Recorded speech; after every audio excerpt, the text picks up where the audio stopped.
बिस्मिल्लाहिर्रहमानिर्रहीम अस्सलाम वालेकुम। Hi guys, how are you? ज स्वाहिब तासु ता द English learning and Pashto channel न मुखातिब یم। नन क्लास ज तासु ता په پریز باندې جوړوم پریز باندې ته क्लास جوړوم क्लास नंबर 4 د پریز ډیفینیشن تاسو تمام مخ کې یو وړه ویډیو کې کړی وو، پهلا هغه وګورئ، لینک ډسکرپشن کې موجود دی، هغه کلیک کړئ او هغه ویډیو ګورئ، هغې نه پس بیا دا کلاس وګورئ. پریس څه ته وایي؟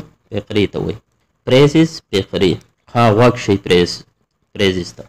جسٹ کمینګ، زه اوس رالم یا اوس رالم. ویری ویل، ډېر ښه. فاین یا ویری ګوډ.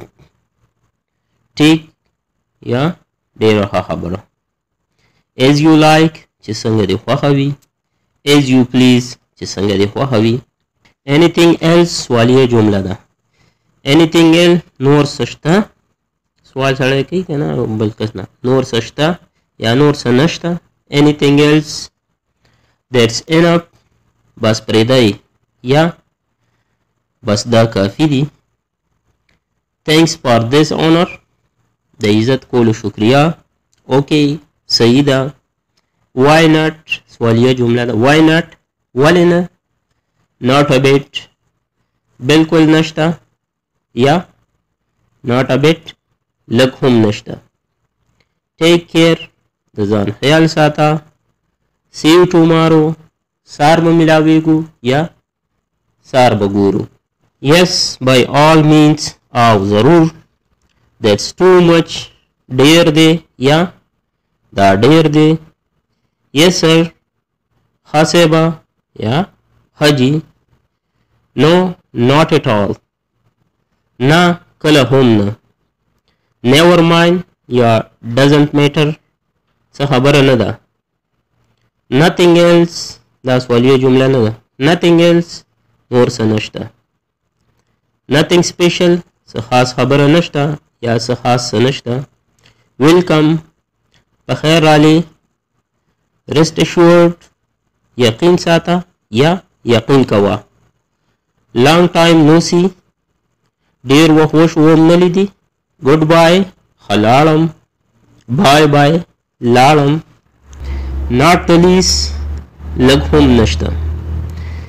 ها د اوس دا نور جملې چې ته کومې پریس کومې فقرې ته جوړوم دا حکمیه دي. stop، ودرېږه. speak، وایه. listen، واوره. wait here، دلته انتظار وکړه یا انتظار وکړه. come here، دلته راشه. look here، دلته وګوره. take it، دا واخله. come here، نږدې راشه. wait outside، بار انتظار وکړه یا بار ودرېږه. go up، پاس وخیجه یا پاس ځه. go down، لاندې کوشه یا لاندې ځه. get ready یا be ready، تیار اوسه. keep quiet، چپ شه یا چپ کا. keep careful، هوښیار اوسه یا خیال کوه. go slowly یا walk slowly، په مزه ځه. go at once، فوراً ځه. stop here، دلته ودرېږه. go straight، سیده ځه. go away یا get out، زر ځه یا وځه. دا د نننۍ ورځې کلاس نمبر 4 د 30 ورځو کورس کې، او سبسکرایب کړئ او ورسره د ټلۍ والا نشان کلیک کړئ چې تاسو ته د هر یو کلاس نوټیفیکیشن فورا ملاویږي. او شیر دې دپاره کوئ چې څومره پښتانه دي هغه ډېر په دشتو، که د افغانستان دي که پاکستان دي، په دشتو په درو کې اوسي. هغو څه خاص فیسیلیټي نشته دی د انګلیش زده کولو نه، خاص سکولونه شته دی، بس دغه ګورنمنټ سکولونه دي. خو هغې کې خو بیا هم انګلیش په ښه توګه نه وي، لکه د انګلیش پکې ډېر کمی وي یعنې. نو هغې دپاره دا ویډیو ډېره ضروري ده، نو چې تاسو نه زیات شیر کړئ نو دا ویډیو به هغو په اسانۍ سره به انګلیش زده کړي. thank for watching، take care، bye.